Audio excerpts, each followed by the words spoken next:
से आप लोगों के बीच में संदेश देवे का प्रयास हुई। एक गुरु बहन महादेव महेश्वर शिव जी के गुरु बनौनी और यह बात के सब दीदी बहनों के बीच में बतावत बाटी कैसे।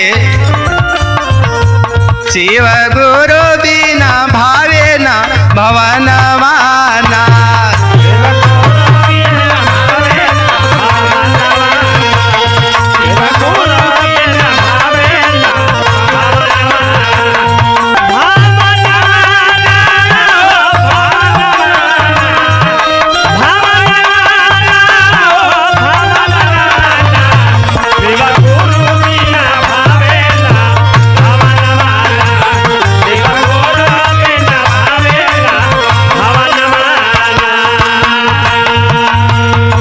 जब से शिव के गुरु बनवली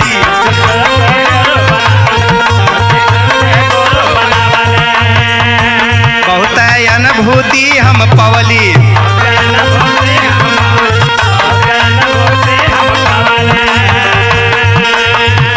जब से शिव के गुरु बनवली बहुत अनुभूति हम पवली। दुख पराई जाला टीके ना समानवाना,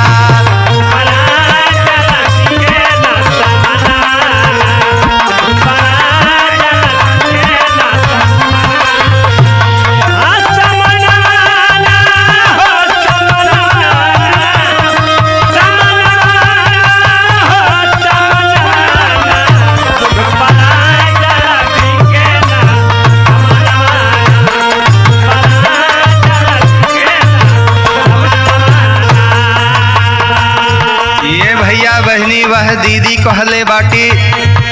जब से हम महादेव के शरण में गईली तब से बहुत सुख मिलल। और एक बात और बतौली, दोनों हाथ के मिलवली,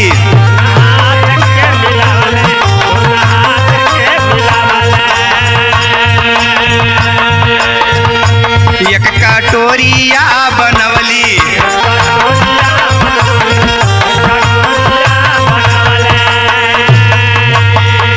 दोनों हाथ के मिलवली, एक कटोरिया बनवली। दया मांगी शिव से कई के रुदनवाना,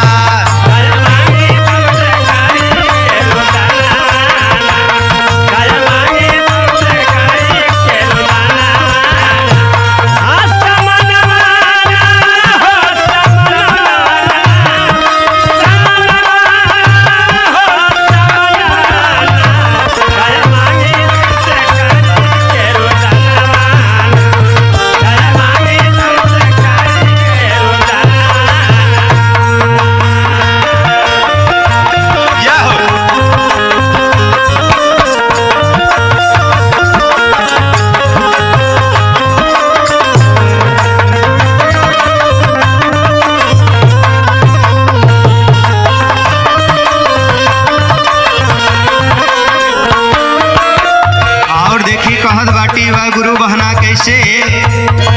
पहनी हाथ में कंगनवा,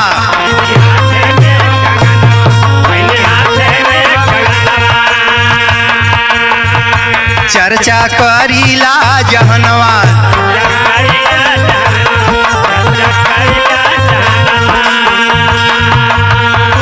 पहनी हाथ में कंगनवा, चर्चा करीला जहनवा। गुण गावे नहीं था मोर परनवाना,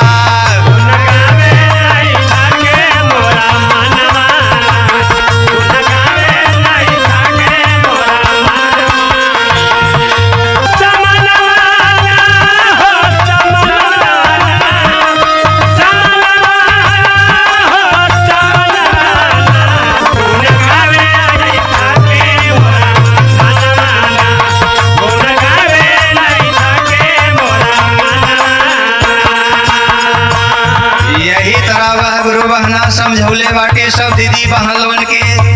लेकिन आखिरी लाइन में एक बात और कहली कैसे। जपली नमः शिवाय,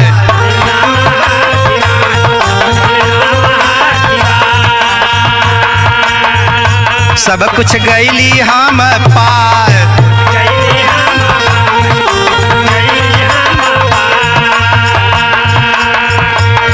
पति नामा है शिवाय, सब कुछ गैली हम पार, अब अधूरा नहीं कवनो सपनावाना।